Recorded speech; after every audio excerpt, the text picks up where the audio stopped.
آپ حضرات بخوبی جانتے ہیں، آپ کے علم میں یہ بات ہے کہ ہماری مسجد میں جمعے کے دن اللہ کے نبی صلی اللہ علیہ وسلم کی سیرت طیبہ بالترتیب گوشے گزار ہو رہی ہے، اور آپ حضرات بھی اللہ اور اس کے محبوب کی محبت میں اس کو سننے کے لیے آتے ہیں۔ دعا کریں اللہ ہم سب کو عمل کی بھی توفیق دے دے۔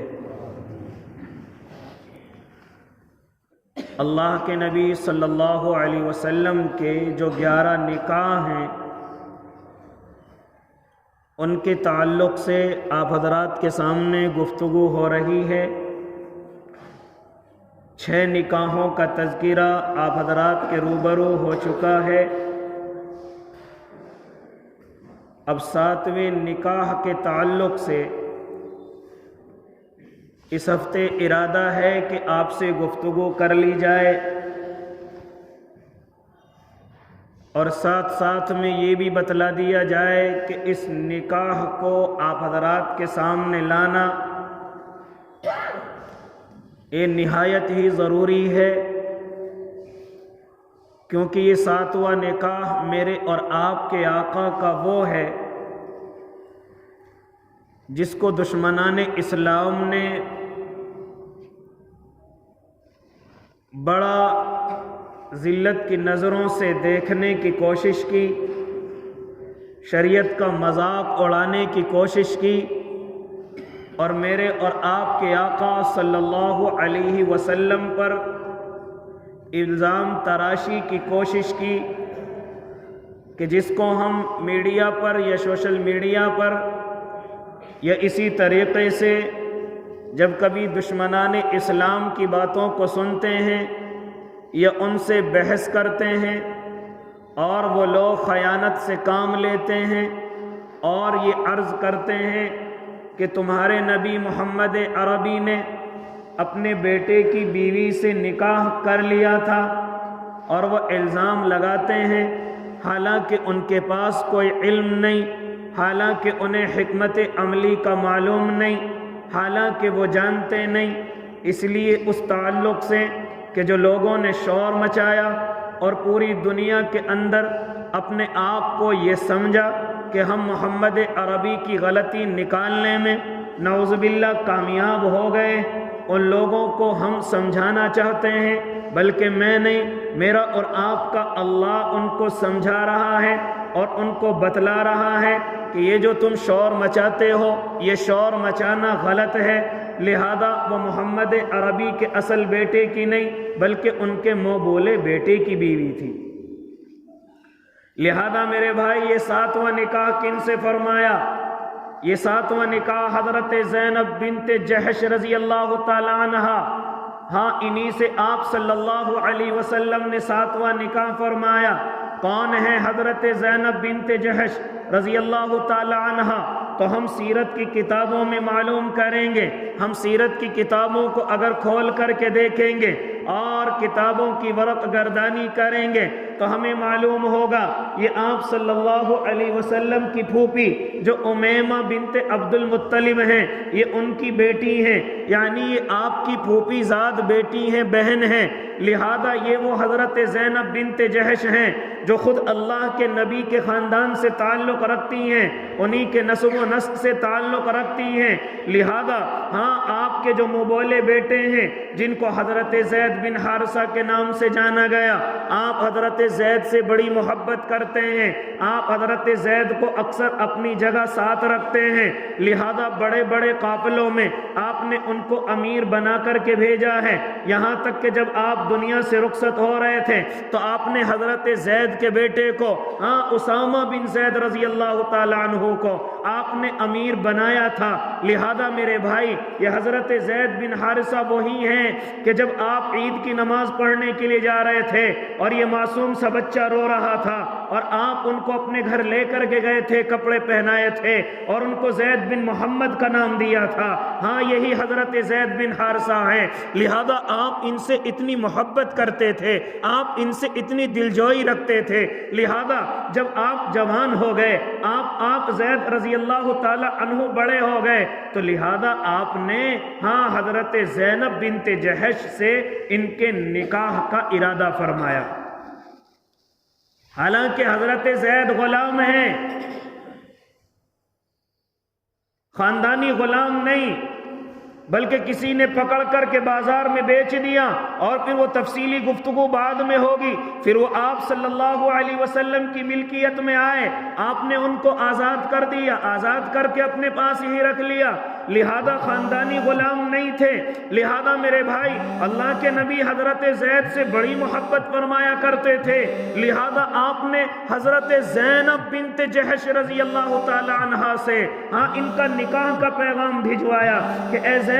آپ کا نکاح، اور ان کے جو بھائی ہیں عبداللہ بن جحش، ان کے پاس نکاح کا پیغام بھجوایا، لیکن چونکہ یہ بڑے خاندان سے تعلق رکھتے ہیں، یہ حضرت زینب بڑے خاندان سے تعلق رکھتی ہیں، لہذا ایک دفعہ کو منع فرما دیا، لیکن ان کے نکاح کا مشورہ اللہ کے نبی حکم دے کر کے کر رہے ہیں، اور خود اللہ کی بھی مرضی ہے کہ زینب کا نکاح زید بن حارثہ سے ہو جائے۔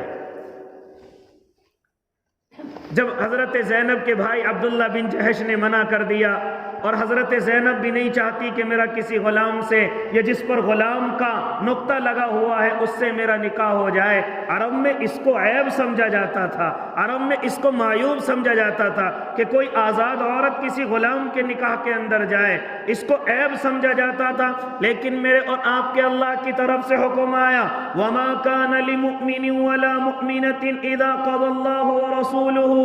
أَمْرًا أَن يَكُونَ لَهُمُ الْخِيَرَةُ مِنْ أَمْرِهِمْ وَمَنْ يَعْصِ اللَّهَ وَرَسُولَهُ فَقَدْ ضَلَّ ضَلَالًا مُبِينًا۔ کیا فرمایا میرے اور آپ کے اللہ نے کہ کسی مومن مرد کے لیے یا کسی مومن عورت کے لیے اب یہ اجازت نہیں ہے کہ جب اللہ اور اس کا محبوب کوئی فیصلہ کر دے، یا اللہ اور اس کا محبوب کوئی حکم کر دے، اس میں ذرا تھوڑا سا سوچ کر کے کام لیں، یا اس میں اپنے اختیار کو استعمال کریں۔ نہیں، وَمَنْ يَعْصِ اللَّهَ وَرَسُولَهُ فَقَدْ ضَلَّ ضَلَالًا مُبِينًا، اور جو اللہ اور اس کے محبوب کی باتوں کو نہیں مانتے، وہ گمراہی کی طرف ہیں، وہ کھلی گمراہی کی طرف ہیں۔ یہ آیتیں جیسے ہی اتر کر کے آئی، حضرت زینب بھی تیار ہو گئی اور ان کے بھائی بھی تیار ہو گئے۔ حضرت زینب بنت جحش نے حضرت زید بن حارثہ سے نکاح فرما لیا،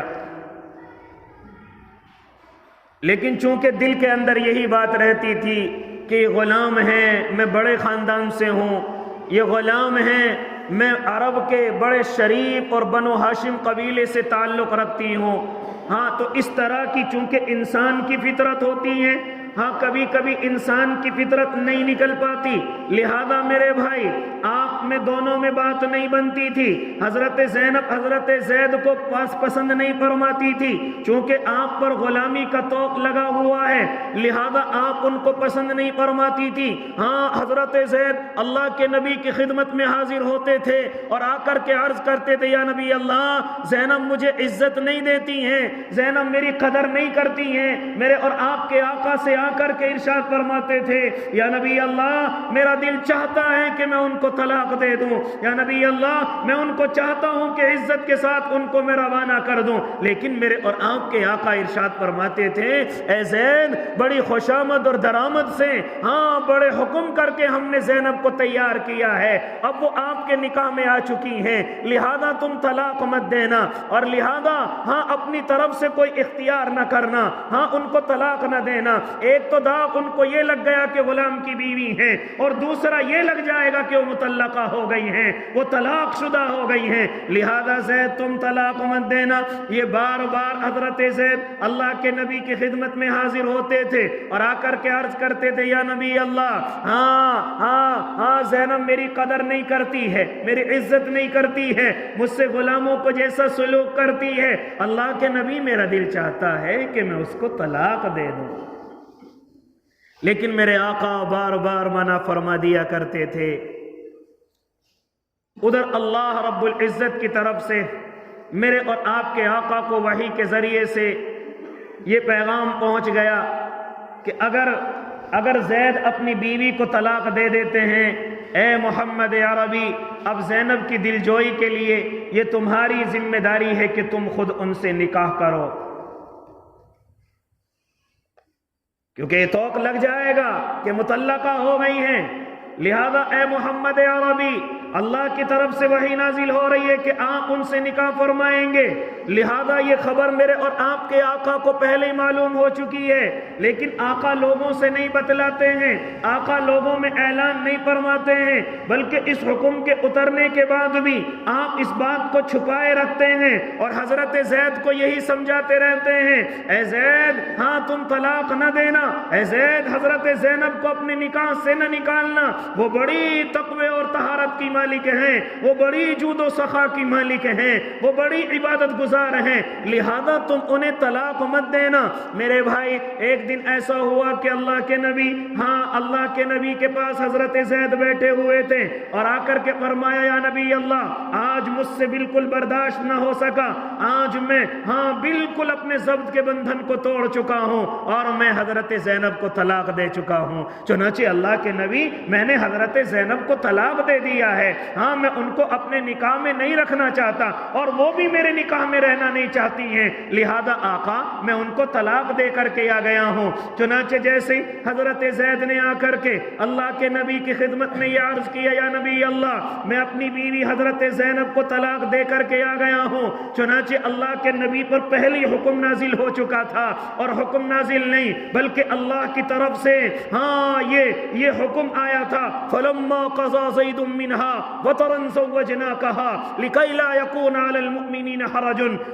یہ حکم اللہ کی طرف میں نازل ہوا تھا کہ جب زید فارغ ہو جائے، اے محمد عربی، ہم نے تمہارا نکاح زینب سے کر دیا ہے، وَطَرًا زَوَّجْنَاكَهَا، ہم نے تمہارا نکاح حضرت زینب سے کر دیا ہے۔ یہ کون ہے؟ حضرت زید بن حارثہ۔ ابھی آپ کو بتلایا گیا یہ آپ کے منہ بولے بیٹے ہیں۔ عرب کے اندر دستور تھا کہ جس طریقے سے منہ بولا بیٹا ہوتا ہے، جس طریقے سے سلبی بیٹا ہوتا ہے، جس طریقے سے حقیقی بیٹا ہوتا ہے، اسی طریقے سے منہ بولا بیٹا بھی ہوتا ہے، لیکن شریعت نے اس چیز کو ختم کیا کہ منہ بولا بیٹا حقیقی بیٹے کے برابر نہیں ہو سکتا۔ جس طریقے سے منہ بولا بیٹا حقیقی بیٹوں کے برابر نہیں ہو سکتا، اسی طریقے سے آپ حقیقی بیٹے کی بیوی سے نکاح نہیں کر سکتے، لیکن منہ بولے بیٹے کی بیوی سے نکاح کر سکتے ہیں۔ اگر اس کو طلاق ہو جائے، اگر تمہارا بیٹا منہ بولا اگر دنیا سے رخصت ہو جائے، لہذا عرب کے اندر دستور تھا کہ جس طریقے سے حقیقی بیٹے کی عزت کرتے تھے، اسی طریقے سے منہ بولے بیٹے کو بھی اپنے گھر کے اندر ایسی جگہ دیتے تھے، وراثت کے اندر اسی طریقے سے اس کو ذمہ دار سمجھتے تھے۔ لہذا اس جاہلانہ رسم کو میرے اور آپ کے اللہ نے ختم فرمایا کہ سنو منہ بولا بیٹا حقیقی بیٹے جیسا نہیں ہو سکتا، وہ تمہاری وراثت کا بھی حقدار نہیں ہے، وہ تمہاری زمینوں کا بھی حقدار نہیں ہے جو منہ بولا بیٹا ہے۔ آج کل میں اور آپ بھی اس کے اندر بڑی کمی کرتے ہیں کہ اپنے حقیقی بیٹوں سے زیادہ دوسرے بیٹوں کو چاہتے ہیں، اپنے اصل بیٹوں سے زیادہ دوسروں پر اپنی نظر محبت رکھتے ہیں۔ یا اسی طریقے سے بعض گھرانوں کے ہم نے حالات دیکھے ہیں کہ اپنی اصلی بیٹوں کو تو دور رکھتے ہیں اور اپنے بھائیوں کے بیٹے اور اپنے فلاں کے بیٹے کو اپنے قریب رکھ کر کے زمینوں میں اور مکانوں میں حصے دیتے ہیں، لیکن بیٹوں کا کوئی حق نہیں۔ اصل بیٹوں کی غلطیوں کی وجہ سے ان کو دور رکھتے ہیں، اصل بیٹوں کی غلطیوں کی وجہ سے ان سے نفرت رکھتے ہیں۔ نہیں میرے بھائی، یہ منہ بولا بیٹا حقیقی بیٹے کے برابر نہیں ہو سکتا۔ اگر جوان ہو جائے تو بیوی پردہ کرے گی، اگر بیٹی ہے بڑی ہو جائے تو وہ اصل بیٹی کے حکم میں نہیں آ سکتی۔ لہذا تقوی اور طہارت کا تقاضا یہ ہے کہ اس سے اپنے آپ کو بچایا جائے، وہ تمہاری حقیقی بیٹی نہیں ہے، وہ تمہاری حقیقی بیٹی نہیں ہے۔ اسی طریقے سے جو تم نے بیٹا گود لیا ہے، جس کو متبنہ کہا جاتا ہے، لے پالک کہا جاتا ہے، وہ تمہارا اصل بیٹا نہیں ہے۔ یہ رسم جاہلانہ جو عرب کے اندر چلی ہوئی تھی، میرے اور آپ کے اللہ نے اس کو ختم فرمایا اپنے محبوب کے ذریعے سے، اپنے محبوب کے عمل کے ذریعے سے۔ لہذا میرے آقا نوئی لوگوں کو نہیں بتلا رہے تھے کہ میرا نکاح اللہ رب العزت نے زینب سے کر دیا ہے، اگر میں بتلاؤں گا تو لوگ مجھے تان و تشنی میں مار لیں گے۔ لہذا میرے بھائی خود اللہ کی طرف سے حکم آ گیا، فلما قضا زید منها وطرا زوجناکها۔ لہذا جب زید فارغ ہو چکا طلاق دے کر کے، اب حضرت زینب سے نکاح ہم نے کس کا کر دیا؟ محمد عربی کا کر دیا ہے۔ کیوں کر دیا ہے؟ تاکہ عرب کے لوگوں کو معلوم ہو جائے منہ بولا بیٹا حقیقی بیٹوں کے برابر نہیں ہو سکتا۔ جیسی نکاح ہو گیا، حضرت زید اللہ کے نبی کی خدمت میں حاضر ہیں۔ اللہ کے نبی فرماتے ہیں زید جاؤ تم ہی اس نکاح کے پیغام کو لے کر کے جاؤ، چونکہ تم طلاق دے کر کے آ چکے ہو، تم عدت تمہاری بیوی نے گزار لی ہے، لہذا اب میرے نکاح کا پیغام لے کر کے تم بھی چلے جاؤ۔ حضرت زید نکاح کا پیغام لے کر کے جاتے ہیں۔ حضرت زینب اپنے گھر کے اندر بیٹھی ہوئی عبادت کر رہی ہیں۔ آپ نے ان کو جا کر کے سلام کیا، لیکن اپنی پیٹھ کو پھیر لیا۔ یہ نہیں کہ یہ میری بیوی تھی اس نے عدت گزار لی ہے، نہیں، اب میرے لیے اجنبی ہو چکی ہے، میں نے اس کو طلاق دی، اس نے عدت گزار لی، اب یہ میری بیوی نہیں ہے، اب یہ میرے لیے اجنبی ہو چکی ہے۔ لہذا مجھے اور آپ کو بھی یہی حکم دیا جاتا ہے کہ جن بیویوں کو طلاق ہو جائے، جو شوہر اپنی بیویوں کو طلاق دے دیں، لہذا ان کو چاہیے کہ اب ان سے دور رہیں، لہذا ان کو چاہیے کہ پردہ ان سے ضروری سمجھیں، لہذا ان کے گھروں میں جانے سے پرہیز کریں، ان کے کمروں میں جانے سے پرہیز کریں۔ جس طریقے سے اجنبی عورت کو دیکھنا گناہ ہے، اگر آپ طلاق دے چکے ہیں تو اپنی اس عورت کو دیکھنا بھی اتنا ہی بڑا گناہ ہے جتنا غیر کی عورت کو دیکھنے کا گناہ ہے، لہذا یہ تمہارے لیے اجنبی ہو چکی ہے۔ حضرت زید بن حارثہ اللہ کے نبی کا پیغام لے کر کے پہنچے ہیں اور جا کر کے حضرت زینب کی طرف کو پیٹ پھیر کر کے کھڑے ہو گئے اور فرمایا اے زینب میں اللہ کے نبی کا نکاح کا پیغام لے کر کے آیا ہوں، اللہ کے نبی آپ سے نکاح فرمانا چاہتے ہیں۔ حضرت زینب رضی اللہ تعالیٰ عنہ فرماتی ہیں اے زید ہاں میں اللہ سے مشورہ کروں گی، میں اپنے اللہ کے حضور جاؤں گی۔ لہذا آپ اپنی گھر کی مسجد میں پہنچتی ہیں، وہاں جا کر کے آپ رکعت نماز پڑھتی ہیں، استخارہ کرتی ہیں اور استخارہ کرنے کے بعد اللہ سے رو رو کر کے مشورہ طلب کرتی ہیں، اللہ آپ کا کیا مشورہ ہے، اللہ آپ کیا چاہتے ہیں۔ لہذا اس طریقے سے دعائیں ہو رہی ہیں، ادھر سے آیتیں اتر کر کے آ رہی ہیں فلما قضا زید منها وطرا زوجناکها، یعنی اے زینب ہم نے آپ کا نکاح حکم نہیں بلکہ پڑھا دیا ہے۔ کیا کر دیا ہے؟ پڑھا دیا ہے۔ یہی وہ اللہ کے نبی کی وہ زوجہ محترمہ ہیں جن کا نکاح یہ مشہور ہے کہ آسمانوں پر ہوا ہے۔ یہی حضرت زینب بنت جحش ہیں جن کا نکاح پڑھانے والے میرے اور آپ کے آقا کہ اللہ رب العزت ہے، میرا اور آپ کا اللہ ہے جو حضرت زینب کا نکاح پڑھا رہے ہیں۔ لہذا میرے بھائی یہی جو آپ سوال کرتے ہیں کہ آسمان پر نکاح کن سے ہوا، یہی حضرت زینب بنت جحش رضی اللہ تعالی عنہا ہیں کہ جن کو اللہ رب العزت نے حکم دیا کہ ہم نے آپ کا نکاح پڑھا دیا ہے، کوئی گواہوں کی ضرورت نہیں، نہ ایجاب اور قبول کی ضرورت ہے۔ لہذا اللہ رب العزت حضرت زینب کا نکاح اللہ کے نبی صلی اللہ علیہ وسلم سے کر چکا ہے۔ حضرت زینب نے جب یہ آیتیں سنی فوراً سجدہ شکر بجا لائی اور اللہ کے نبی کے سامنے، اللہ رب العزت کے سامنے، اپنے اللہ کے سامنے سجدے کے اندر گر گئی اور شکریہ ادا کیا، اللہ تیرا شکر ہے، آپ نے خالی مشورہ نہیں دیا بلکہ آپ نے فیصلہ ہی کر دیا۔ بعض روایتوں کے اندر تو یہ آتا ہے کہ جب یہ آیت نازل ہو رہی تھی تو آقا صلی اللہ علیہ وسلم نے ارشاد فرمایا کہ کون ہے جو حضرت زینب کو جا کر کے یہ خوشخبری سنائے گا، کون ہے جو حضرت زینب کو جا کر کے یہ بتلائے گا۔ لہذا میرے بھائی حضرت زید بن حارثہ رضی اللہ تعالیٰ عنہ آپ کی خدمت میں پہنچے ہیں اور آپ سے پیٹ پھیر کر کے ہاں نکاح کی اجازت چاہی ہے. آپ اللہ سے مشورے کے لیے گئی ہیں. اللہ رب العزت نے مشورہ نہیں بلکہ حکم سنا دیا. لہذا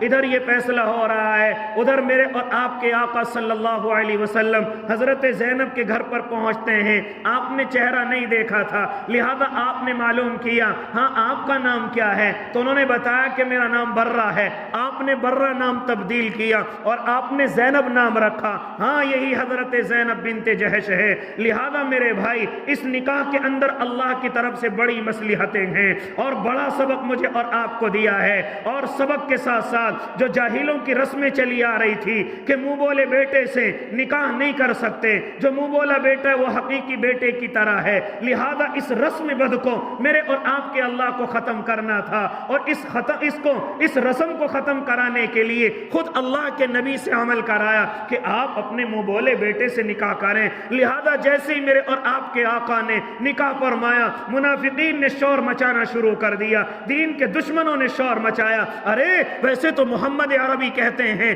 کہ بیٹوں کی منکوحاؤں سے نکاح نہیں کر سکتے, بیٹوں کی جورموں سے نکاح نہیں کر سکتے, لیکن خود محمد عربی اپنے بیٹے کی بیوی سے نکاح کر رہا ہے. اس پر میرے اور آپ کے اللہ کی طرف سے آیتیں آئی, ما کان محمد ابا احد من رجالکم ولکن رسول اللہ وخاتم النبیین وکان اللہ بکل شیء علیما. محمد تم میں سے کسی کے باپ نہیں ہے. کیا فرمایا میرے اور آپ کے اللہ نے, ما کان محمد ابا احد من رجالکم, تم میں سے کسی کے باپ محمد عربی صلی اللہ علیہ وسلم نہیں ہے, ولیکن رسول اللہ, وہ صرف اللہ کے محبوب ہیں, اللہ کے رسول ہیں, وخاتم النبیین, اور وہ آخری نبی ہیں, وہ نبیوں کو ختم کرنے والے ہیں, اس کے بعد کوئی نبی آنے والا نہیں ہے.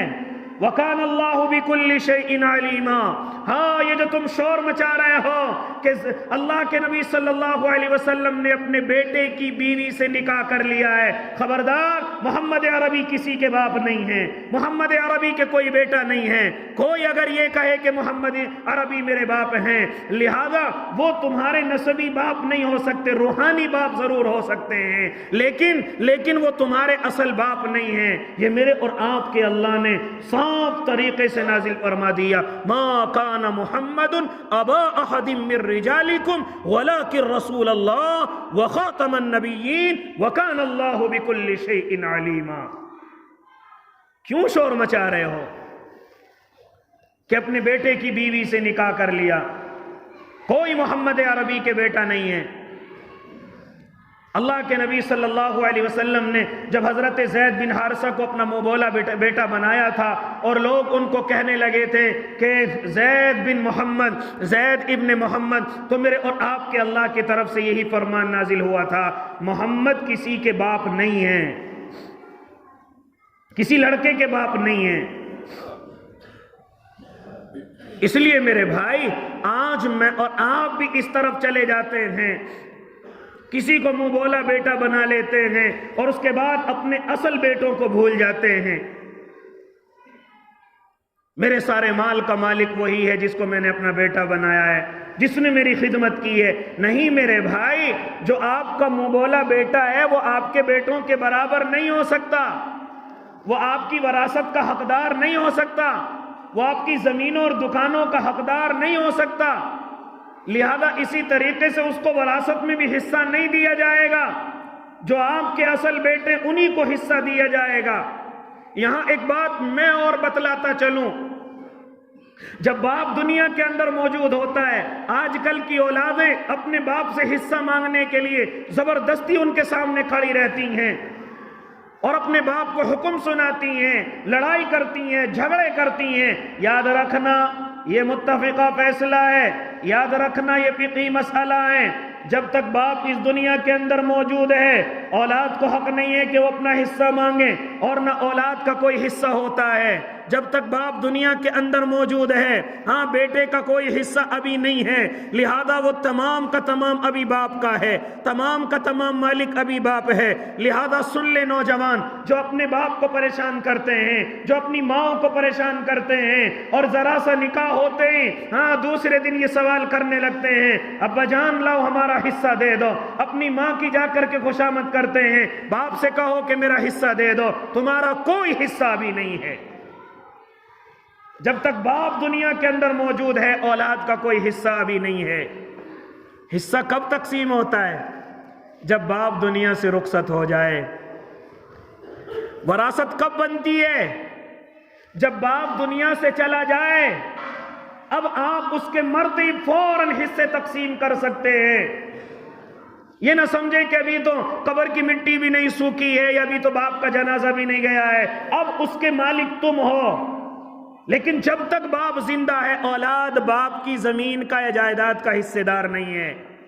اس لیے میں نوجوانوں سے، خاص طور سے اپنے ان بھائیوں سے جو روزانہ اپنے گھروں کے اندر لڑائیاں رکھتے ہیں، جو روزانہ اپنے باپ پر سوار رہتے ہیں، میں ان سے یہ مسئلہ شیئر کرنے کی کوشش کر رہا ہوں۔ جب تک باپ دنیا کے اندر موجود ہے، تمہارا باپ کی زمین میں، مکان میں کوئی حصہ ابھی نہیں ہے۔ ابھی تمام کی تمام زمین کا مالک تمہارا باپ ہے، ابھی تمام کی تمام جائیداد کا مالک تمہارا باپ ہے۔ اسی لیے تو شریعت کے اندر کہا جاتا ہے کہ اگر باپ دنیا کے اندر موجود ہے اور وہ حصے تقسیم کرنا چاہے تو چاہے کسی کو زیادہ دے دے، کسی کو کم دے دے، باپ پر کوئی گناہ نہیں ہے، کیونکہ وہ اپنی زندگی میں اپنی ملکیت کو بانٹ رہا ہے۔ لہذا یہ کہیں کہ جی کس طرح بانٹنا ہے، یہ کہیں کہ جی نہیں بیٹی کا کم ہے، بیٹے کا زیادہ ہے، نہیں، اگر باپ ابھی زندگی کے اندر موجود ہے اور وہ اپنی اولاد میں تقسیم کرنا چاہتا ہے، بیٹی کو زیادہ دے دے، بیٹے کو کم دے دے، یہ باپ کی مرضی ہے، کیونکہ باپ اس وراثت کا مالک ہے۔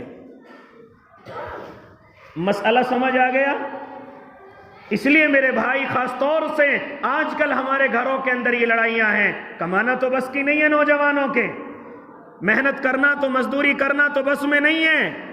سمجھتے ہیں کہ 10 لاکھ کا مکان ہے، جب یہ بک جائے گا 2 لاکھ حصے میں آ جائیں گے، کس طریقے سے موج اڑائیں گے، کس طریقے سے زندگی گزاریں گے، اور جا کر کے کرائے پر رہ لیں گے۔ میرے بھائی، خاص طور سے میں ان اولادوں کے باپ سے بھی کہتا ہوں کہ تمہیں حصے دینے کی ضرورت نہیں ہے، تمہیں اپنا مکان برباد کرنے کی ضرورت نہیں ہے، تمہیں اپنے بیوی اور بچوں کو بے گھر کرنے کی ضرورت نہیں ہے، تمہاری اولادوں کا بھی اس میں کوئی حصہ نہیں ہے۔ جب تک آپ اس دنیا کے اندر موجود ہیں، جب تک آپ اس دنیا کے اندر رہ رہے ہیں، تب تک یہ ضروری نہیں ہے، مسائل کے اعتبار سے، شریعت کے اعتبار سے، قرآن اور حدیث کے اعتبار سے، لہذا کوئی حق ابھی اولاد کا نہیں ہے، ابھی ساری زمین اور مکان کا مالک باپ ہے۔ بانٹنا چاہے تو کیسے ہی بانٹ سکتا ہے، بیٹے کو زیادہ دے دے، بیٹی کو کم دے دے، بیٹی کو زیادہ دے دے، بیٹے کو کم دے دے، مالک ہے۔ اگر دنیا سے رخصت ہو جائے، اب تقسیم ہوگا جو قرآن کے اندر فیصلہ کیا گیا، یوصیکم اللہ فی اولادکم للذکر مثل حظ الانثیین۔ اب فیصلہ ہے کہ بیٹے کے 2 حصے ہیں، بیٹی کا 1 حصہ ہے، اب وہ طریقے سے تقسیم ہوگا۔ لہذا میرے بھائی، جب میرے اور آپ کے آقا صلی اللہ علیہ وسلم نے حضرت زید بن حارثہ کی منکوحہ حضرت زینب رضی اللہ تعالی عنہا سے نکاح فرمایا تو منافقین نے شور مچایا، دین کے دشمنوں نے شور مچایا، ارے ویسے تو محمد عربی یہ اعلان کرتے ہیں، قرآن کی آیتیں سناتے ہیں، کیا سناتے ہیں کہ اپنے بیٹوں کی بیویوں سے نکاح کرنا حرام ہے، ان کو اپنے نکاح میں لانا حرام ہے، لیکن ذرا دوسری طرف دیکھو کہ آپ اپنے بیٹے زید کی بیوی سے نکاح فرما رہے ہیں۔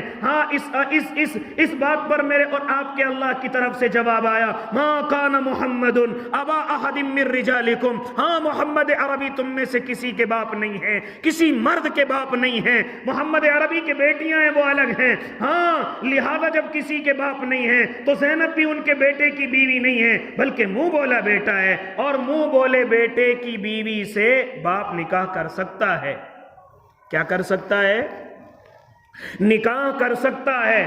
لہذا میرے بھائی، اس رسم بد کو میرے اور آپ کے اللہ نے ختم فرمایا، اور چونکہ حضرت زینب حضرت نبی علیہ السلام کے کہنے سے زید رضی اللہ تعالیٰ عنہ کے نکاح میں گئی تھی، اب ان کی دلجوئی کے لیے ایک تو دلجوئی کرنا اور دوسرے لوگوں کو مسئلہ بتانا، ہاں بتانے سے اتنی بات سمجھ نہیں آتی جتنی کرنے سے سمجھ آتی ہے، لہذا میرے اور آپ کے آقا نے خالی بتایا نہیں بلکہ اس کو کر کے دکھایا ہے۔ ہاں اپنے منہ بولے بیٹے یعنی منہ بولے بیٹے حضرت زید بن حارثہ کی بیوی سے آپ نے نکاح کر کے بتلایا۔ جس وقت میں آپ کا نکاح ہوا ہے حضرت زینب کی عمر 35 سال ہے رضی اللہ تعالی عنہا، ہاں 4 ہجری یا 5 ہجری میں آپ نے ان سے نکاح فرمایا ہے۔ ہاں آپ ان کو لے کر کے اپنے گھر پر تشریف لائے ہیں، آپ نے ان کا ولیمہ بھی فرمایا ہے، لہذا ولیمہ بھی ایسا فرمایا۔ کیسا ولیمہ فرمایا ہے؟ آپ نے ایک بکری کو ذبح کیا ہے اور اکثر لوگوں کو دعوت کے اندر بلایا ہے،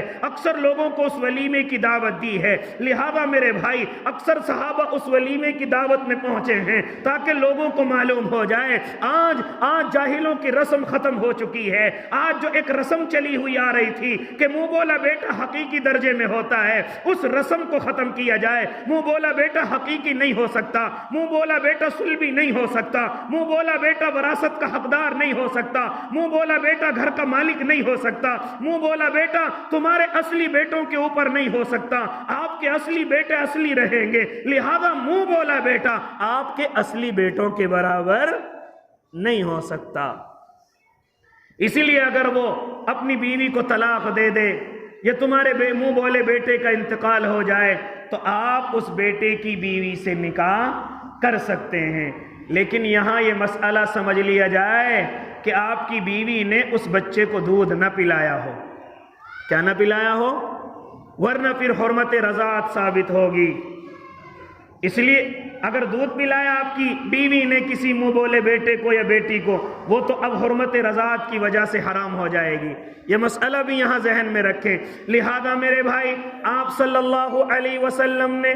جب رات گزر گئی آپ نے ولیمے کے لیے ایک بکری کو ذبح کیا اور اکثر صحابہ کو اس کے لیے دعوت کے لیے بلایا اور بلا کر کے سب کے لیے کھانا پیش کیا۔ لہذا میرے بھائی تاکہ لوگوں کو یہ معلوم ہو جائے کہ کس طریقے سے ولیمہ کیا جاتا ہے، اور آپ کے مہر میں 400 درہم مہر مقرر ہوا تھا، حضرت زینب بنت جہش کا جو مہر ہے وہ 400 درہم مہر مقرر ہوا، آپ نے اس کو ادا فرمایا، لہذا آپ نے ولیمہ فرمایا۔ ایک وقت ایسا تھا کہ جب آپ نے ایک بیوی سے نکاح کیا تو آپ نے 2-4 لوگوں کو بلایا، جیسے ہی کھانا تیار ہوا ویسے ہی لوگوں کو لا کر کے تقسیم کر دیا۔ اس کے بعد آج جب حضرت زینب بنت جہش سے نکاح ہوا تو آپ نے پوری بکری کو ذبح کیا اور اکثر لوگوں کو اس کے لیے دعوت پر بلایا۔ مجھے اور آپ کو سبق دیا گیا کہ اگر آپ ولیمہ کرنا چاہتے ہیں ضروری نہیں کہ آپ کے ولیمے میں 1000-2000 آدمی ہوں گے تبھی ولیمہ کہلایا جائے گا، نہیں، اگر شب زفاف گزرنے کے بعد اگر آپ 5-7 آدمیوں کو بھی کھانا کھلا دیں وہ بھی ولیمہ ہے، اور 1000-2000 کو کھلا دیں وہ بھی ولیمہ ہے۔ ہم کیا سمجھتے ہیں کہ جب تک ہم 1000-500-2000 کی دعوت نہیں کریں گے یہ ولیمہ نہیں کہلائے گا؟ نہیں میرے بھائی، اس سنت کو ادا کیجئے، اگرچہ ایک بکری کا بچہ ذبح کر کے ہی کیوں نہ ہو۔ جب حضرت عبد الرحمن ابن عوف رضی اللہ تعالیٰ عنہ اللہ کے نبی کی خدمت میں حاضر ہوئے تھے اور آپ کے دامن پر داغ لگا ہوا تھا، آپ نے فرمایا عبد الرحمن کیا آپ نے نکاح فرما لیا ہے؟ فرمایا ہاں یا نبی اللہ۔ تو آپ نے یہ نہیں فرمایا کہ مجھے کیوں نہیں بلایا، بلکہ فرمایا عبد الرحمن ولیمہ کر لینا، چاہے ایک بکری کا بچہ ذبح کر کے کیوں نہ ہو، یعنی مختصر سے ہی کر لینا۔ لیکن ولیمہ یہ میرے اور آپ کے آقا کی سنت ہے۔ آج ہم غیروں کی سنتوں پر تو ان کے طریقوں پر تو عمل کرتے ہیں، لہذا کہیں منڈے کے نام پر اور کہیں شادی سے پہلے ہلدی کے نام پر نئے کھانے گھروں کے اندر تقسیم ہوتے ہیں، منڈوں کے نام پر بڑے بڑے پیسے خرچ کیے جاتے ہیں جن پہ ثواب نہیں بلکہ گناہ ملتا ہے۔ لیکن جو میرے آقا نے حکم فرمایا کہ چاہے 10 ہی آدمیوں کے لیے کھانا بناؤ لیکن ولیمہ ضرور کر لیا کرو، میرے آقا نے حکم بھی فرمایا ہے اور میرے آقا نے کر کے بھی دکھایا ہے۔ اس لیے میرے بھائی مجھے اور آپ کو چاہیے کہ میں اور آپ اپنے آقا صلی اللہ علیہ وسلم کی سنتوں پر عمل کریں۔ سنتوں پر عمل کرنا اتنا مشکل نہیں ہے، اس سے زیادہ تو ہم جب غیروں کے طریقوں پر چلتے ہیں ان میں زیادہ خرچ ہوتا ہے۔ اگر ابھی ہم منڈے وغیرہ کی دعوت کرنے لگے تو دیکھو کتنا خرچ آتا ہے، اور اسی سے آدھے میں اگر ہم 10-20 آدمیوں کو کھانا کھلوا دیں اور اللہ کے نبی کی سنت کو زندہ کر لیں، یعنی اللہ کے نبی کی سنت پر عمل کر لیں، ولیمہ بھی ادا ہو جائے، سنت بھی ادا ہو جائے، اللہ بھی راضی ہو جائے، محبوب بھی راضی ہو جائے، لیکن میں اور آپ اس طرف جانے کے لیے تیار نہیں ہیں۔ ولیمہ نہیں کریں گے جی، ہاں منڈا کریں گے، ہلدی کا پروگرام کریں گے۔ لہذا میرے بھائی ارادے کرو کہ انشاءاللہ آج کے بعد جب بھی ہم اپنے نکاح کریں گے یا اسی طریقے سے اپنی اولادوں کے نکاح کریں گے، چاہے 5 آدمیوں کو ہی کھانا کھلائیں لیکن انشاءاللہ ولیمہ ضرور کریں گے، اللہ کے نبی کی سنت پر عمل ضرور کریں گے۔ لہذا میرے بھائی حضرت زینب بنت جحش رضی اللہ تعالی عنہ کے تعلق سے ابھی اور گفتگو آپ کے سامنے ہونی باقی ہے، وہ آئندہ ہفتے ہوگی۔ جنہوں نے سنت نہیں پڑھی وہ سنتیں پڑھ لے۔ آمین وآخر دعواہم ان الحمدللہ۔